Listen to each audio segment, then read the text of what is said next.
الحمد لله رب العالمين وأصلي وأسلم على أشرف الأنبياء والمرسلين نبينا محمد وعلى آله وأصحابه أجمعين اللهم علمنا ما ينفعنا وانفعنا بما علمتنا وزدنا من لدنك علما يا كريم رب اشرح لي صدري ويسر لي أمري واحلل عقدة من lisani yafqahu qawli.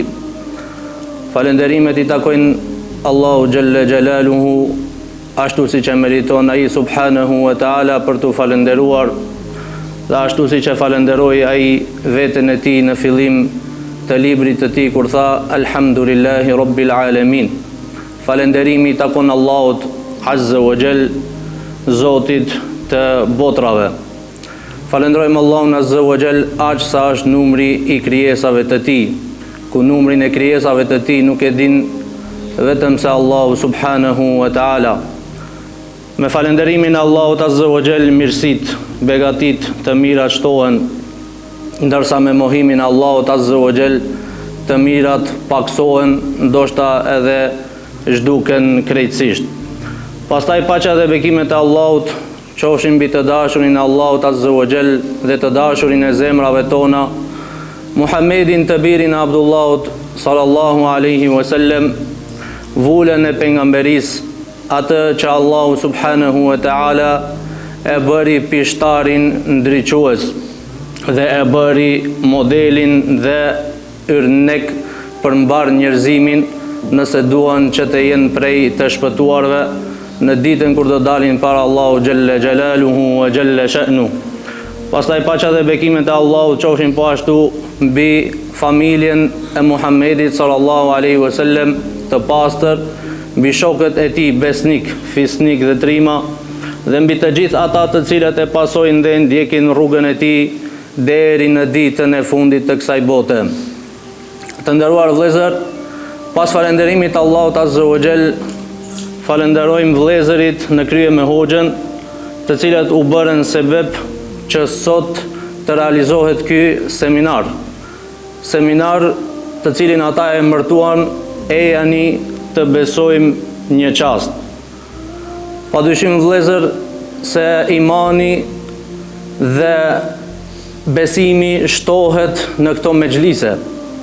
Nga se këtu folet për Allahun Azza wa Jall, folet për të dërguarin e Allahut Azza wa Jall, folet për shokët e Muhammedit sallallahu alaihi wasallam, folet për gjeneratat e arta të cilët kaluan para nesh dhe ata të cilët Allahu Azza wa Jall I përzgjodhi dhe ishin më të dalluarit dhe pejgamberi jon sallallahu alaihi wasallam I emërtoi si gjenerata të arta, ku tha pejgamberi sallallahu alaihi wasallam khairul quruni qarni, gjenerata më e mirë është gjenerata ime.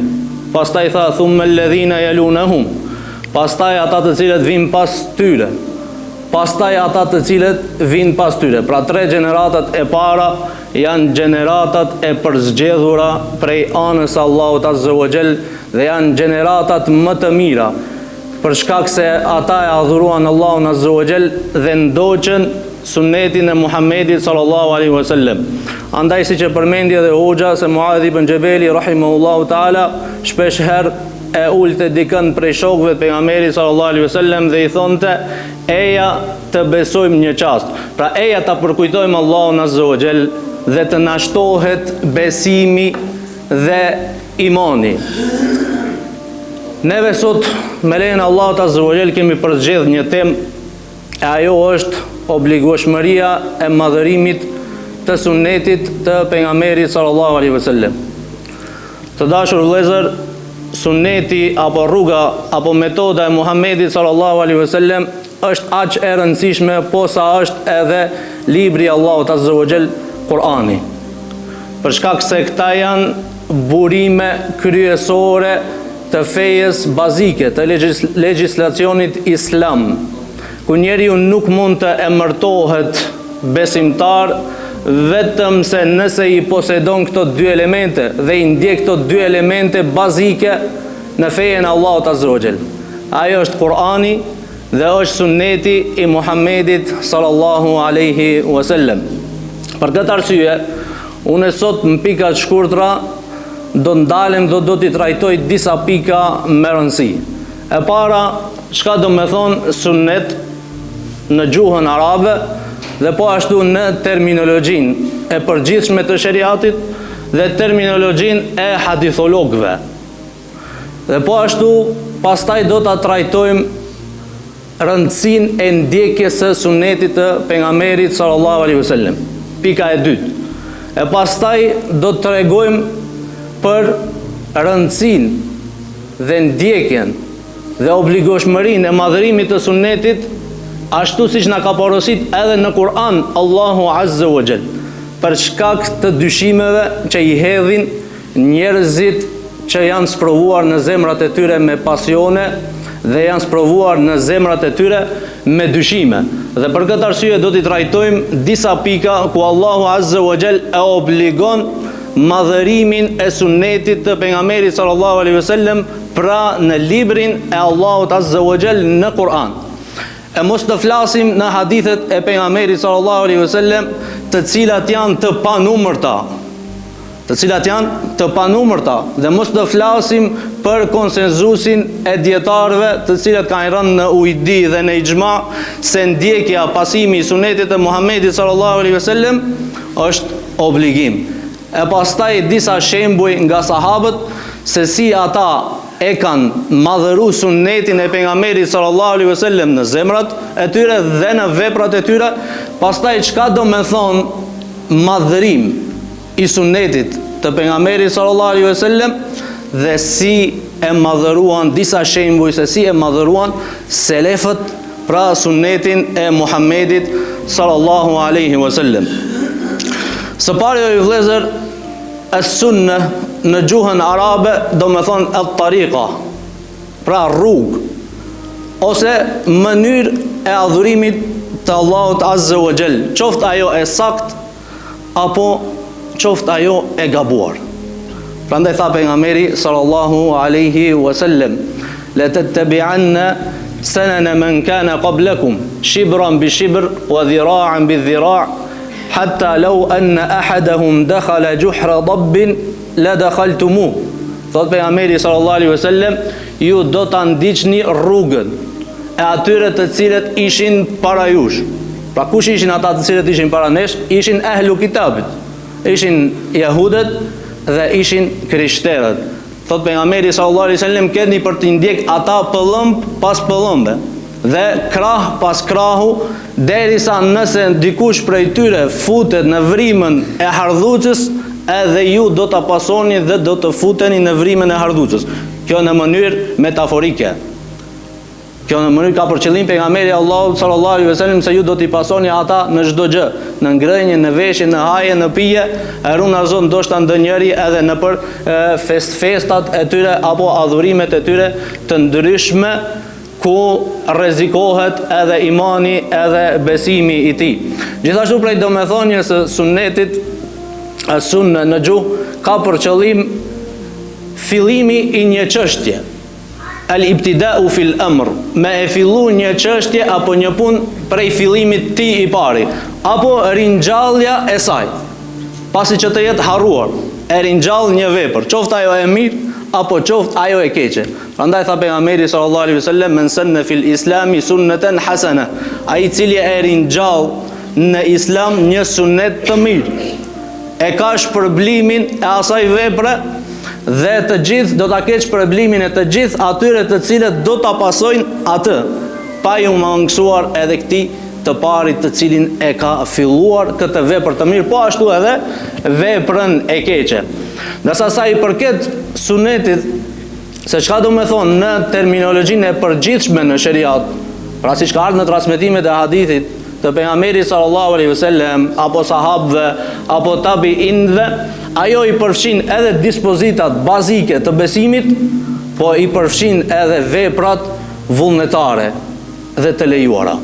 Pra ka për qëllim përfshirjen e plot të gjithë veprave të islamit. Ndërsa ajo që është në terminologjinë e hadithologëve është, pra në terminologji që muhadithët apo dietarët e hadithit e kanë përcaktuar, thot gjithçka që transmetohet nga profeti sallallahu alaihi wasallam, qofshin ato fjalët e tij, veprat e tij, miratimet e tij, apo qofshin ato cilësitë e tij fizike, apo virtytet e tij morale, apo përfshin edhe një pjesë të biografisë së pejgamberit sallallahu alaihi wasallam pas shpalljes së tij, po ka mundësi të përfshijë, thonë dietarët e hadithit, edhe një pjesë të biografisë të Muhamedit sallallahu alaihi wasallam para shpalljes së tij. Sigurisht ato që ishin, domethënë irhasatun nubuwah, që i thonë ato paralemërimet e pejgamberllëkut, i përfshin pra sunetin në dispozitën e në terminologjinë e hadithologëve. E sa i përket të vëllezër rëndësisë së ndjekjes së sunetit të pejgamberit sallallahu alaihi wasallam, nuk ka dyshim se suneti i Muhamedit sallallahu alaihi wasallam është burimi i dytë i shariatit. Dhe ne që ditën që themi la ilaha illallah Muhammedun Rasulullah, e kemi për qëllim se çdo send që vjen prej anës Allahut azza wa jall dhe çdo send që na transmetohet nga Muhamedi sallallahu alaihi wasallam, e besojmë atë me besim në zemër dhe pastaj dëshmojmë me gjuhë dhe pastaj e veprojmë me vepra, nga se siç e dini juve se besimi sipas terminologjisë e ehlu sunnetit dhe xhamatit është se el imanu i'tiqadun bil qalb, besimi është me zemër, e pastaj deklarimi me gjuhë, e pastaj të vepruarit me vepra. Prandaj kur themi ne la ilaha illallah Muhammedun Rasulullah, çelësin e xhennetit, neve automatikisht besojmë se çdo sen që ka ardhur prej anës së Muhamedit sallallahu alaihi wasallam është wahi, dhe Allahu azza wa jall na ka obliguar që ta ndjekim Muhamedin sallallahu alaihi wasallam hap pas hapi. Allahu jalla wa ala thot: ya ayyuhalladhina amanu ati'u Allaha wa ati'u ar-rasula wa ulil amri minkum. O ju të cilët keni besuar, binduni Allahut azza wa jall dhe binduni të dërguarit të Allahut azza wa jall dhe ata të cilët i keni marrë për udhëheqësa. Nga se Allahu azza wa jall fort e ka ndërlidh respektimin ndaj Allahut azza wa jall dhe bindshmërinë ndaj Allahut azza wa jall me bindshmërinë ndaj të dërguarit të Allahut azza wa jall. Për shkak se Allahu azza wa jall thot: "Men yuti'ir rasula faqad ata'a Allah." Ai i cili i bindet të dërguarit të Allahut dhe respekton të dërguarin e Allahut, ai është ai me të vërtet që i bindet Allahut dhe i nënshtrohet Allahut azza wa jall. Nga se ne nuk kemi mundësi që të adhurojmë Allahun azza wa jall më mirë se sa që ka adhuruar Muhamedi sallallahu alaihi wasallam. Allahu azza wa jall Muhamedi sallallahu alaihi wasallam e bëri model yrnek të pasimit dhe ka obliguar pasimin e tij dhe e ka bërë shenjë të dashurisë Allahut azza wa jall ndjekjen e kujt? E sunetit të Muhamedit sallallahu alaihi wasallam.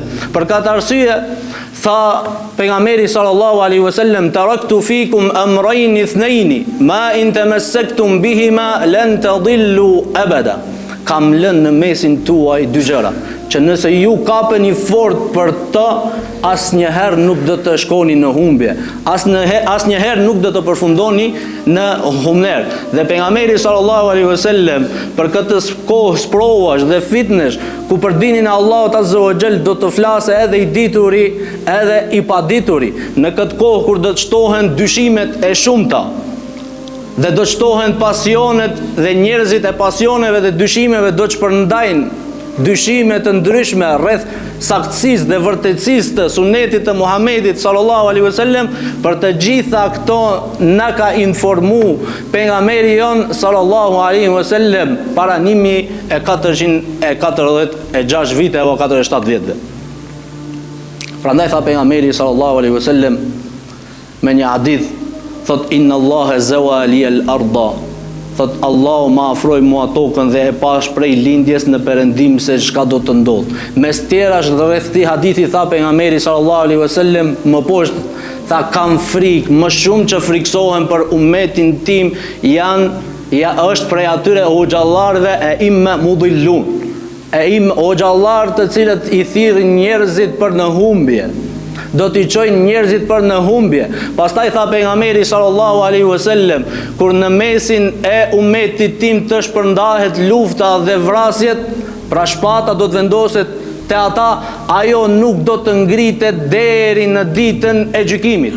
E pastaj tha pejgamberi sallallahu alaihi wasallam, nuk do të bëhet kiameti derisa fise nga ummeti im ti pasojnë dhe ti ndjekin mushrikët, pabesimtarët, dhe derisa të kthehet përsëri adhurimi i idhujve.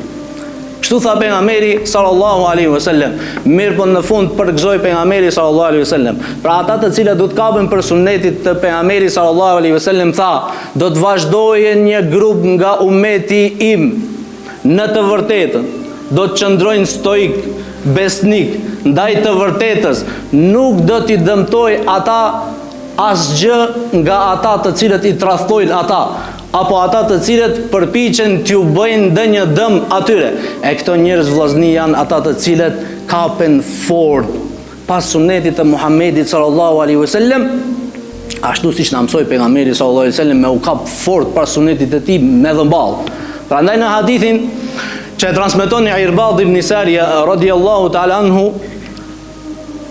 thot, wa'adhana Rasulullah sallallahu alaihi wasallam maw'izatan balighatan wajilat minha alqulub wa dharifat minha aluyun.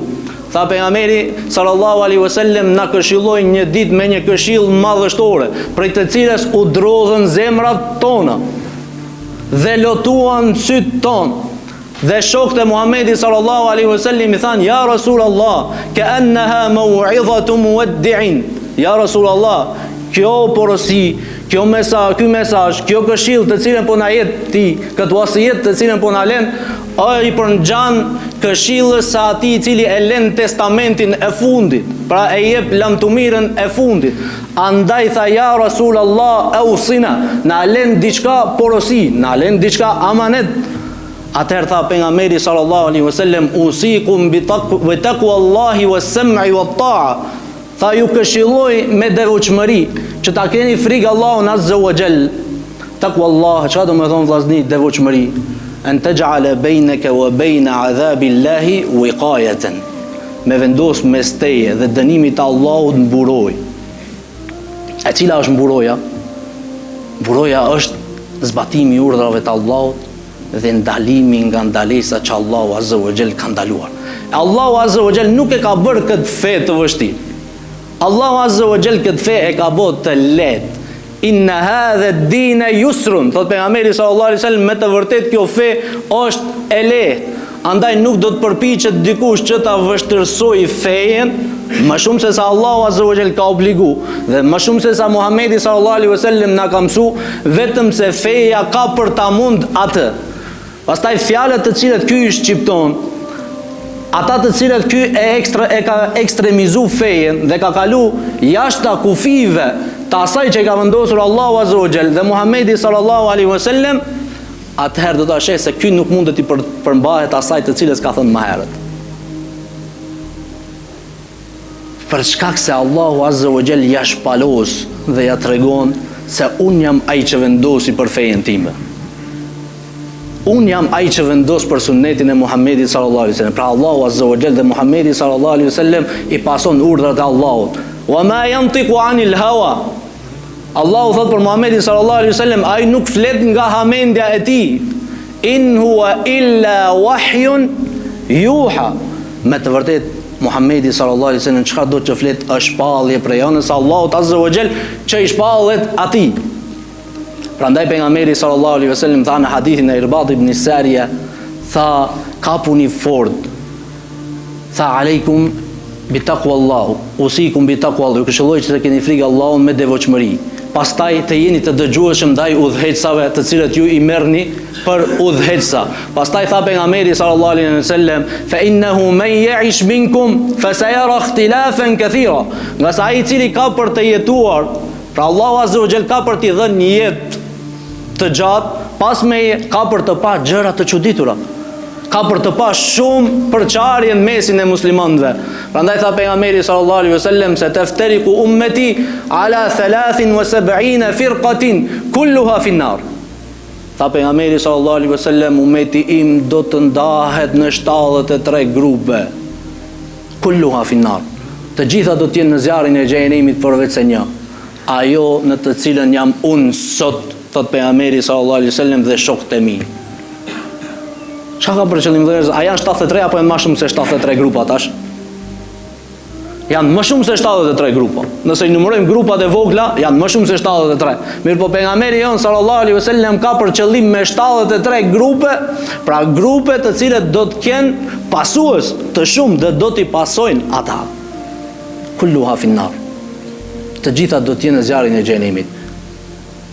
E këtu në zjarrin e xhenemit vllazni varësisht prej prishjes së imanit dhe besimit të tyre. Ka disa do të hyjnë në zjarrin e xhenemit, edhe pse bëjnë risi dhe bidate, mirë po megjithatë do të dalin përsëri prej zjarrit të xhenemit. E ka disa të cilët kanë bidate, risi të cilat i nxjerrin prej dinit të Allahut azza wa xal, e ata do të përfundojnë përgjithmonë në zjarrin e xhenemit, Allah na ruaj.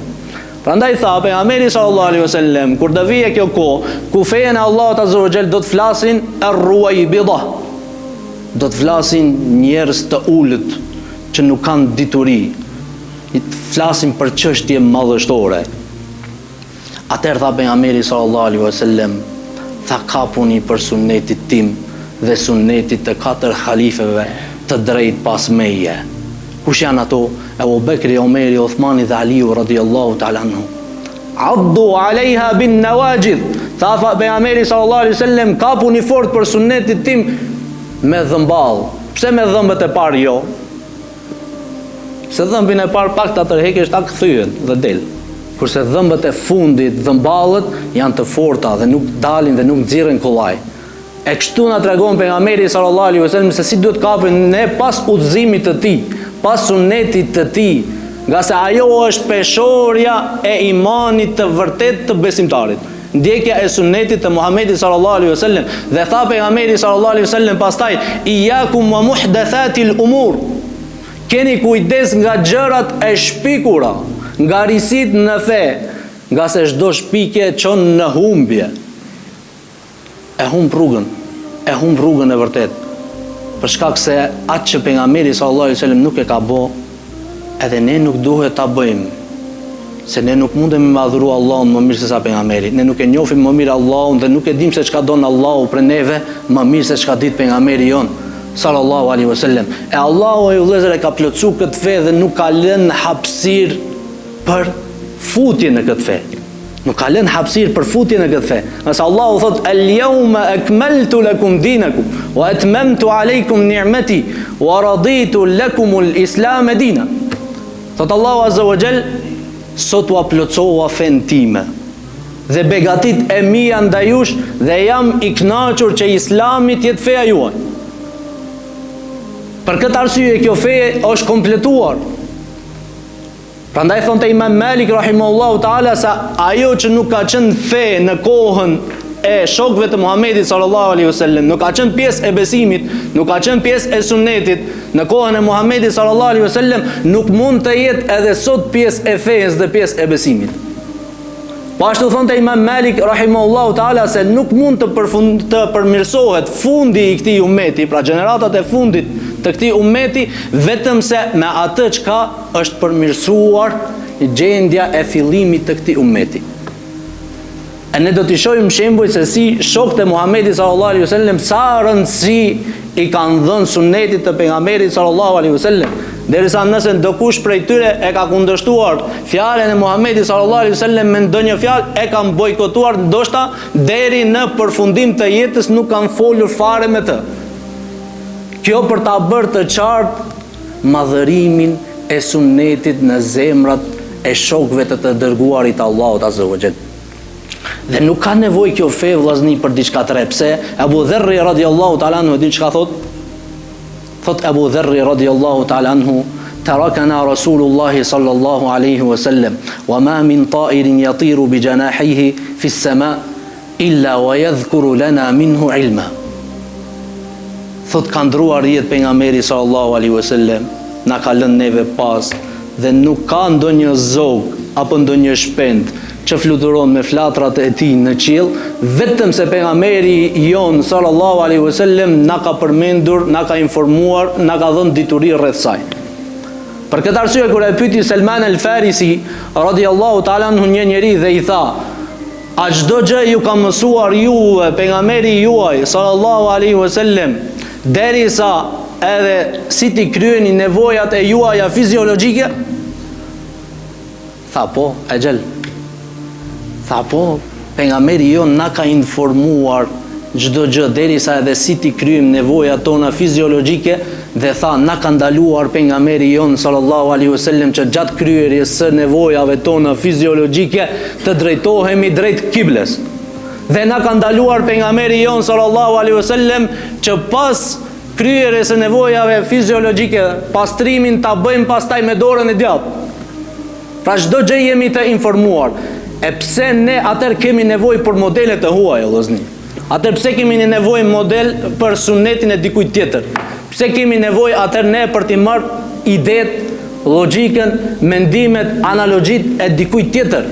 Kurse kjo fe është e kompletuar, vetëm ajo që ka nevojë prej nesh është hulumtimi rreth saj. Hulumtimi rreth të vërtetave që kanë ardhur. Prandaj shumë është e rëndësishme ndjekja e sunetit të Muhamedit sallallahu alaihi wasallam, se me këtë ndërlidhet fort shpëtimi jon në botën tjetër, me këtë ndërlidhet fort hyrja jon në xhenet, pa me na dënuar Allahu azza wa jall në zjarrin e xhenemit, nëse largohemi prej gjunahe të mëdha. Se gjunahe të mëdha normal duan tëube, duan pendim dhe Allahu azza wa jall pastaj i shlyen dhe i fal dhe njeriu e meriton xhenetin. Allahu azza wa jall thot inna Allaha la yaghfiru an yushraka bihi wa yaghfiru ma duna dhalika liman yasha. Allahu azza wa jall nuk e fal që dikush t'i bën Allahut azza wa jall ortak në adhurim, në besim. Dhe sa çka është poshtë shirkut, poshtë kufrit, Allahu azza wa jall e fal dhe ja fal ku të don njerëzve të cilët bëjnë gjunahe. Prandaj vëllezër, pastaj do të vazhdojmë dhe do të tregojmë se si Allahu azza wa jall na ka treguar në Kur'an për madhërimin e sunnetit dhe obligueshmërinë e madhërimit të sunnetit. Për këtë arsye thot Imam Ahmedi rahimahullahu taala, thot e shfletova Kur'anin dhe e gjeta në 30 vende obligueshmërinë e ndjekjes dhe bindjes ndaj pejgamberit Allahut sallallahu alaihi wasallam. Ibn Taymija rahimahullahu taala thot në 40 vende në Kur'an Allahu azza wa jall e obligon madhërimin e sunnetit dhe ndjekjen dhe bindjen ndaj pejgamberit Allahut sallallahu alaihi wasallam.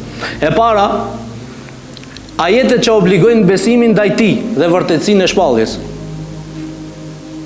Ajetet që obligojnë besimin ndaj tij dhe vërtetësinë e shpalljes. Allahu azza wa jall thot fa aminu billahi wa rasulihi wan nuri alladhi anzalna. Besoni në Allahun azza wa jall dhe besoni në të dërguarin e Allahut azza wa jall dhe besoni në dritën të cilën ne e kemi zbritur. Allahu azza wa jall e ka emërtuar Kur'anin vllazni nur, dritë. Kush don që t'i ndriçohet brendësia e tij, gjoksi i tij fort duhet të lidhet pas librit të Allahut azza wa jall. Fort duhet të lidhet pas sunetit të pejgamberit sallallahu alaihi wasallam, se njerëzit që janë më të sigurt dhe ndjehen më rehat në gjoksat e tyre në kohën kur shtohet frika dhe kur shtohen problemet dhe shtohen fitnet, janë pasuesit e Kur'anit dhe sunetit të pejgamberit sallallahu alaihi wasallam. Prandaj i gjen ata të lumtur ku me di çfarë sprovosh dhe çfarë lodhjesh ti godasin ato, megjithatë ata i gjen përsëri rahat në gjoksat e tyre, nga se e ndjekin Kur'anin dhe sunetin e Muhamedit sallallahu alaihi wasallam dhe e kuptojnë se çdo send që Allahu azza wa jall ka caktuar për ta, ajo do të ndodh. E çka Allahu azza wa jall nuk e ka caktuar nuk do të ndodh. Për shkak se ky beson fort pejgamberit të tij sallallahu alaihi wasallam. E Allahu azza wa jall për saksinë e shpalljes së Muhamedit sallallahu alaihi wasallam betohet në Kur'an vllazni. Në surën Yasin, në fillim të surës Yasin, çka thot Allahu azza wa jall? Yasin wal Qur'anil Hakim innaka laminal mursalin ala siratin mustaqim. Thot Allahu azza wa jall Yasin, pasha Kur'anin e urt, në të cilin ka urtësi. Pastaj thot Allahu azza wa jall innaka laminal mursalin. Me të vërtet o Muhammed sallallahu alaihi wasallam, ti je prej të dërguarve të Allahut. Kjo është saksia e vërtetësisë së shpalljes për Muhammedin sallallahu alaihi wasallam. Pra çdo sen që e thot pejgamberi sallallahu alaihi wasallam është shpallje dhe është wahi. Për shkak se do të vinë grupe të devijuara sikurse ata të cilët emërtohen si kuranista dhe thonë çka është në Kur'an e besojmë. Çka është në sunet, pra fjalë për fjalëve të Muhamedit sallallahu alaihi wasallam nuk e besojmë. E pejgamberi jon sallallahu alaihi wasallam për këtë grup njerëzish na ka informuar. Dhe ka thonë në hadithin që transmeton Abu Daudi nga Ma'd ibn Yakrib rahimahullahu ta'ala, çka thot pejgamberi sallallahu alaihi wasallam: "Ala inni utitu al-Qur'ana wa mithluhu ma'ahu." Ma'd ibn Ma'd Yakrib. Thot pejgamberi sallallahu alaihi wasallam: "Mua më është dhënë Kur'ani dhe diçka e ngjashme sikurse Kur'ani, njëjtë sikurse Kur'ani." Thot: "La ulfiyanna ahadakum." Mos ta gjej ndëkënd prej jush i mbështetur në koltukun e tij, në fotelin e tij, i cili thot: "Ma wajadnahu fi al-Qur'ani min halalin fa ahlalnah." I cili thot: atë që e gjejmë në Kur'an halal e marrim si halal, e atë që nuk e gjejmë në Kur'an e bëjmë haram. Atë që e gjejmë në Kur'an haram, themi se është haram. Pra sunetin e Muhammedit sallallahu alaihi wasallam nuk e përfillim fare. Kurse pejgamberi jon sallallahu alaihi wasallam thot: "Mua më është dhënë e ngjashme sikurse Kur'ani." Vetëm se ku dallon suneti, fjala e pejgamberit me Kur'anin, se Kur'ani adhurohet me të. Allahu azza wa jall falet namaz, kurse me hadithin fjalën e pejgamberit sallallahu alaihi wasallam nuk falet namaz dhe nuk adhurohet Allahu azza wa jall në formë adhurimi sikurse e bëjmë me namazin. Mirë po e ka të njëjtën pesh sikurse Kur'ani, fjala e Allahut azza wa jall, për shkak se Allahu tha: "Wa ma yantiqu anil hawa." Ky nuk flet nga hamendja. "In huwa illa wahyun yuha." Pastaj vëllezër, ajetet që tregojnë se ai nuk flet nga hamendja, pra e treguam. E treta, ajetet që tregojnë se ai është sqaruesi i librit të Allahut azza wa jall dhe shpjeguesi, komentatori më i mirë i Kur'anit dhe fjalës së Allahut azza wa jall. Allahu thot: "Wa anzalna ilayka adh-dhikra litubayyana lin-nasi ma nuzzila ilayhim wa la'allahum yatafakkarun." Thot Muhammed, ty ta kemi zbrit Kur'anin. "Wa anzalna ilayka adh-dhikra litubayyana lin-nasi ma nuzzila ilayhim." Për t'u qartësuar njerëzve ajo që është shpallur atyre. "Wa la'allahum yatafakkarun." Dhe ata të meditojnë dhe të mendojnë rreth Kur'anit, rreth porosive të Allahut azza wa jall, rreth urdhrave të Allahut azza wa jall. Vllazni, Kur'ani nuk është fjalë e Allahut vetëm për ta kaluar kohën dhe vetëm si punë historie apo si për libër leximi. Allahu këtë libër e ka zbrit afala yatadabbarun al-Qur'an, që njerëzit të meditojnë rreth të Kur'ani, të zhyten rreth të Kur'ani. Se vetëm atëherë u çelet dhe u hapet zemra dhe u pastrohet gjoksi dhe përfitojnë prej porosive dhe urdhrave të Allahut azza wa jall. Pastaj e katërta, ajetet tregojnë se ai është shëmbëtyra që duhet ndjekur. Në këtë tregon obligueshmëria e madhërimit të sunetit. Pas Allahu azza wa jall thot: "Laqad kana lakum fi rasulillahi uswatun hasana liman kana yarju Allaha wal yawmal akhir wa dhakara Allaha katira." Shëmbëtyrë më të mirë e keni Muhammedin sallallahu alaihi wasallam, për atë i cili shpreson takimin me Allahut azza wa jall dhe shpreson ditën e fundit, pra që të shpëton në ditën e fundit, dhe ai i cili e përmend Allahun azza wa jall. Pastaj vëllezër, ajetet që obligojnë në respektin ndaj tij dhe bindjen ndaj tij. Allahu azza wa jall thot: "Wa man yuti'ir rasula faqad ata'a Allah." Ai i cili i bindet të dërguarit Allahut i është bind Allahut azza wa jall, ndërsa ai i cili e kundërshton: "Wa man ya'si Allaha wa rasulahu wa yata'adda hududahu yudkhilhu naran khalidan fiha wa lahu 'adhabun muhin."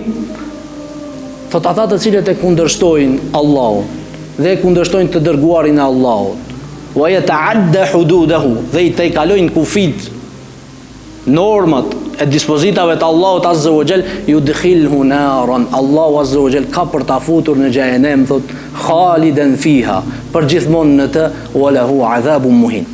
Pra këto janë ajetet që tregojnë se Allahu azza wa jall e ka obligu madhërinë e sunetit të pejgamberit sallallahu alaihi wasallam. Dhe ajetet të shumta dhe të tjera të cilët na kanë ardhur në Kur'anin e Allahut Azza wa Jall, në fjalën e Allahut Azza wa Jall, e mos të flasim për hadithet e pejgamberit sallallahu alaihi wasallam, të cilat disa prej tyre edhe i shqiptuam dhe i treguam. Prandaj transmetohen nga Abdullah ibn Amr ibn Asi, i cili thot kuntu aktubu kulla shay'in sami'tuhu min Rasulillahi sallallahu alaihi wasallam.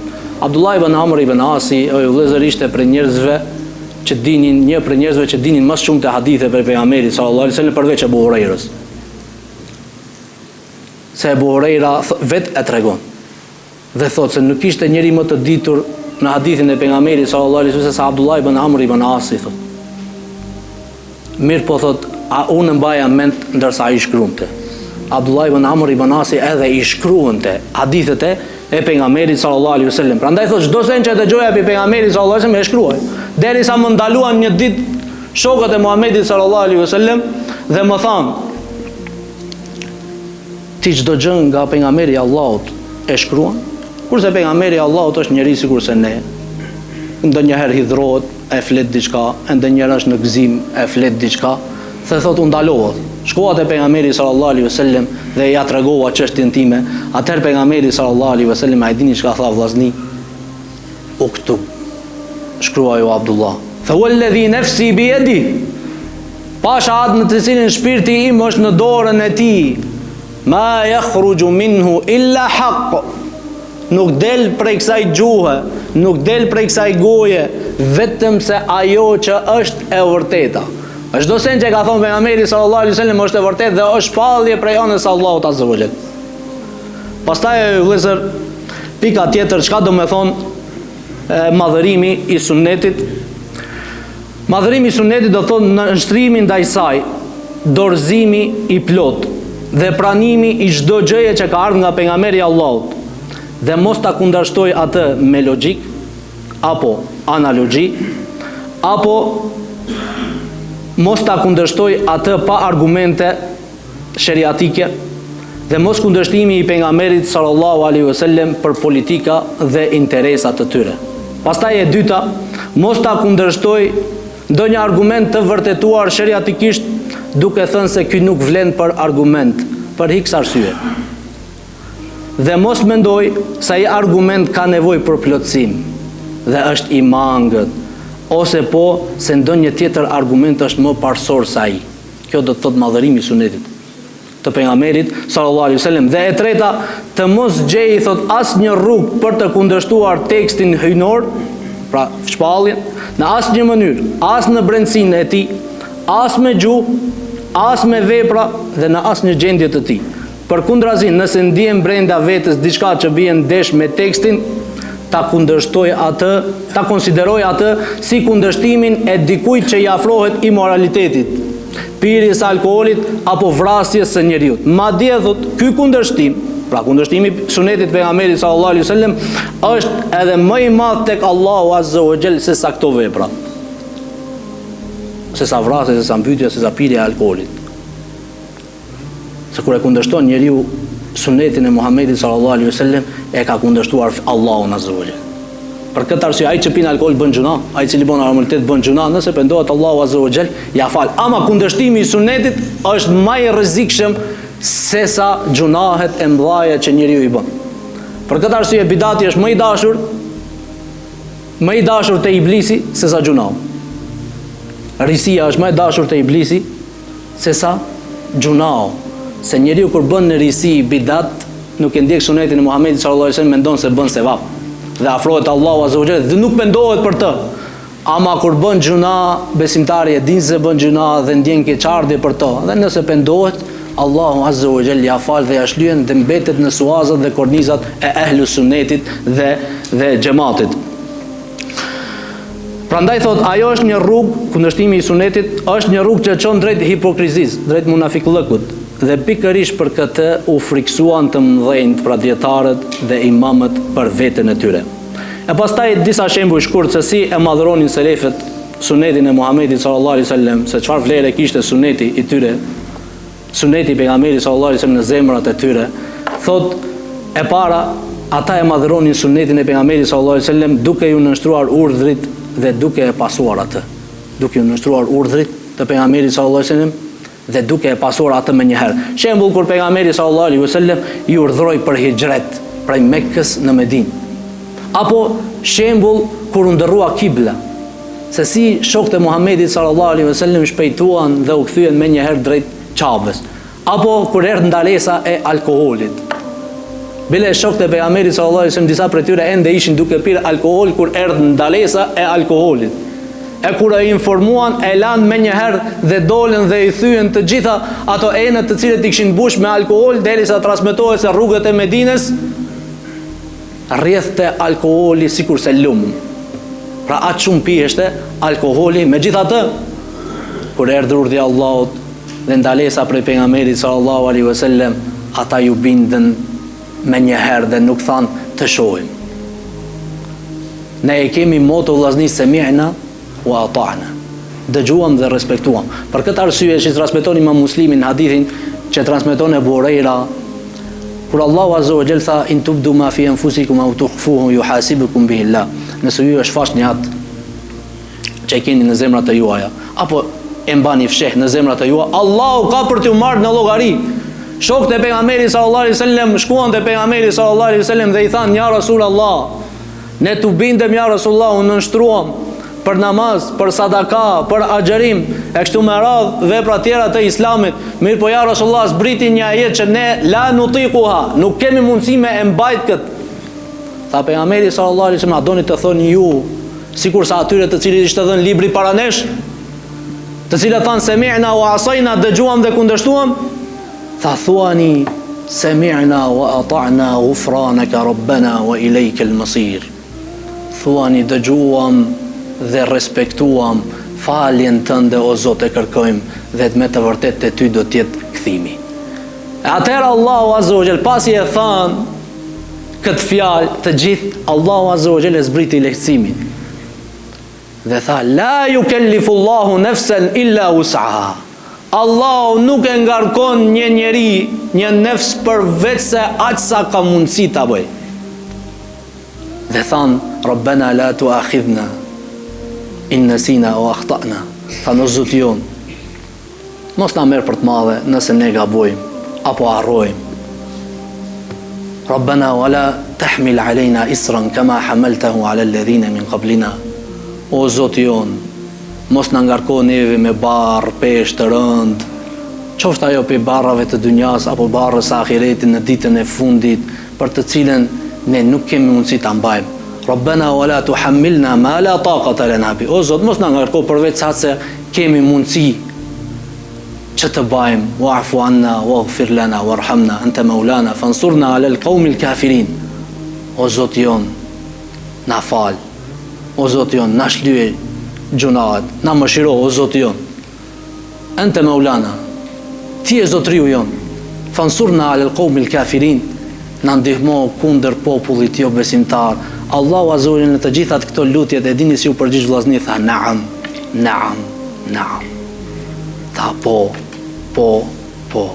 Pra Allahu azza wa jalla të gjitha këto lutje u pranoi shokëve të Muhamedit sallallahu alaihi wasallam, po na pranon edhe neve nëse jemi prej atyre të cilët thomi naam, nëse jemi prej atyre të cilët i pasojmë sunetin e Muhamedit sallallahu alaihi wasallam dhe i lutemi Allahut azza wa jalla me këto lutje. Pastaj vëllezër, e dyta, rrepsia e tyre ndaj atyre që kundërshtuan sunetin me mendimet e njerëzve. Transmetohet nga Salim ibn Abdullah për babën e tij Abdullah ibn Omerin radhiyallahu ta'ala anhu, i cili thotë, e kam dëgjuar pejgamberin sallallahu alaihi wasallam i cili thotë: "Mos i ndaloni gratë e juaja kur ju kërkojnë juve leje për të shkuar në xhami." E njëri prej djemve të Abdullah ibn Omerit, Bilal ibn Abdullah ibn Umar, e dini çka tha? Wallahi lanamna'hunna. Wallahi tha kemi për t'i ndaluar. Tha unë po të thon pejgamberi Allahut ka thonë mos i ndaloni. E ti po thot do t'i ndalojmë. Thot e ka ofenduar me ashtu ofendimi që nuk e kam dëgjuar dikënd që ndonjëherë Abdullah ibn Omeri e ka ofenduar. Për një fjalë që e tha në kundërshtim të sunetit të Muhamedit sallallahu alaihi wasallam, të fjalës së Muhamedit sallallahu alaihi wasallam, ata ishin të ashpër vëllezër, derisa transmetohet se nuk i ka folë më këtij djali. Kështu Kështu ishin shokët e Muhamedit sallallahu alaihi wasallam. Gjithashtu transmetohet për Imran ibn Husainin, i cili një ditë prej ditëve ishte me një grup njerëzish dhe tha, e përmendi fjalën e pejgamberit sallallahu alaihi wasallam, el haya'u khairun kulluhu.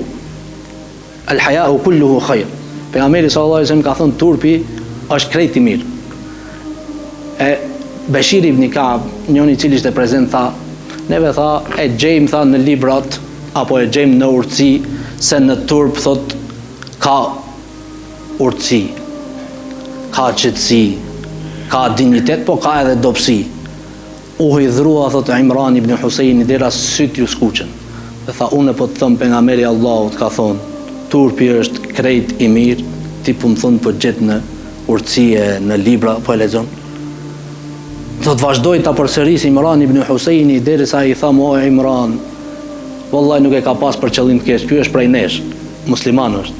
Aq shumë i kanë kërcënuar shokët e Muhamedit sallallahu alaihi wasallam, ata të cilët me logjikat e tyre i ka kundërshtu hadithet e pejgamberit sallallahu alaihi wasallam. Dhe gjithashtu e fundit ajo vëllezër, madhërimi i tyre ndaj sunetit gjatë transmetimit. Nuk e transmetonin atë pra hadithin e pejgamberit sallallahu alaihi wasallam, sunetin e pejgamberit sallallahu alaihi wasallam vetëm se në gjendjen më të plot. Prandaj tregohet për Imam Malik ibn Anas radhiyallahu ta'ala anhu, rahimahullahu ta'ala, i cili thot se kur dilte Malik ibn Anas për të transmetuar hadithin e pejgamberit sallallahu alaihi wasallam, merrte abdes sikur se merrte për namaz, i vishte rrobat e tij më të bukura, vendoste kapel dhe e krehte mjekrën e tij, dhe kur e pyetën i thonin pse kështu vepron, tha enderoi dhe madhëroi hadithin e të dërguarit të Allahut sallallahu alaihi wasallam. Gjithashtu transmetohet për Said ibn al-Musayyib, i cili erdhi një ditë prej ditëve një njeri dhe filloi të transmeton një hadith të pejgamberit sallallahu alaihi wasallam, ai ishte i shtrirë. Tha, ndalo, më ngrini, dhe e ngrit, pasi ishte në moshë të shtuar, e ngritën dhe e ulën, dhe tha, nuk kam dëshirë që dikush të transmeton hadithin e pejgamberit sallallahu alaihi wasallam e unë të jem i shtrirë. Mos të tregoj madhërim dhe edukat ndaj sunetit të Muhamedit sallallahu alaihi wasallam, ndaj fjalës së pejgamberit sallallahu alaihi wasallam. Pra ju vëllezër, lutim Allahun azza wa jall që të na bën prej pasuesve të sunetit të Muhamedit sallallahu alaihi wasallam deri në fundin e jetës tonë. Lutim Allahun azza wa jall që fjala jonë e fundit të jetë la ilaha illallah Muhammedun rasulullah, dhe të qëndrojmë fort stoik pranë këtij sunetit e pejgamberit sallallahu alaihi wasallam, se kjo i përngjan anijes së Nuhut alayhis salam, siç tha Imam Malik, kush hyp në të shpëton, ndërsa kush nuk hyp në sunetin e pejgamberit sallallahu alaihi wasallam, nuk futet në të, nuk ka për të shpëtuar në ditën kur do del para Allahut azza wa jall. Wa aqulu qawli hadha wa astaghfirullah li wa lakum, subhanakallahumma bihamdik, ashhadu an la ilaha illa anta, astaghfiruka wa atubu ilaik. Wa bani Allah